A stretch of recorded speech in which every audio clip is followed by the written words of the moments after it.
गुस्से से आग बबूला हुए सीजेआई सूर्यकांत, हरियाणा राज्य सरकार को लगाई जमकर फटकार। दोस्तों, सुप्रीम कोर्ट में उस वक्त तीखी नाराजगी देखने को मिली जब चीफ जस्टिस सूर्यकांत ने खुलासा किया कि उनके आदेश के बाद किसी शख्स ने सीधे उनके भाई को फोन कर सवाल उठाया। इस पर चीफ जस्टिस ने कड़ी प्रतिक्रिया देते हुए कहा कि किसी की हिम्मत कैसे हुई मेरे परिवार को फोन करने की और ये पूछने की कि मैंने ऐसा आदेश कैसे पारित किया। दरअसल मामला हरियाणा से जुड़े एक केस की सुनवाई के दौरान सामने आया। कोर्ट में चीफ जस्टिस सूर्यकांत ने हरियाणा सरकार के वकील से कहा कि इस तरह का व्यवहार अदालत की गरिमा के खिलाफ है और इसमें शामिल व्यक्ति के खिलाफ अवमानना की कार्रवाई की जाएगी। उन्होंने सख्त लहजे में कहा कि क्या अब कोई मुझे डिक्टेट करेगा, मैं क्या आदेश दूं? एक वकील के तौर पर आपको पहले इसकी पुष्टि करनी चाहिए और जरूरत पड़े तो इस मामले से खुद को अलग कर लेना चाहिए। चीफ जस्टिस ने चेतावनी देते हुए कहा कि चाहे वो व्यक्ति देश के बाहर कहीं भी छिपा हो,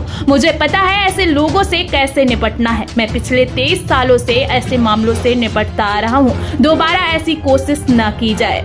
गौरतलब है कि ये विवाद हरियाणा के भाई बहन निखिल पुनिया और एकता पुनिया से जुड़ा हुआ है, जिन्होंने पीजी मेडिकल कोर्स में दाखिले के लिए बौद्ध अल्पसंख्यक प्रमाण पत्र का लाभ मांगा था। उनका दावा था कि बौद्ध धर्म अपनाने के बाद वे अल्पसंख्यक कोटे के पात्र हैं। इस पर सुप्रीम कोर्ट ने सख्त टिप्पणी करते हुए कहा कि ये सिस्टम का दुरुपयोग है और एक नए तरह का फ्रॉड सामने आ रहा है। कोर्ट ने सवाल उठाया कि जाट समुदाय से आने वाले जो सामान्य श्रेणी में आते हैं उन्हें अल्पसंख्यक प्रमाण पत्र कैसे दिया जा सकता है। अदालत ने उनकी याचिका खारिज करते हुए साफ कहा कि आप अल्पसंख्यकों के अधिकार छीनना चाहते हैं। आप एक समृद्ध समुदाय से आते हैं, अपनी योग्यता पर गर्व कीजिए। अब इसी पर जो है आदेश पर सीजेआई के भाई को फोन करके पूछा गया, जिस पर सूर्यकांत नाराज हुए।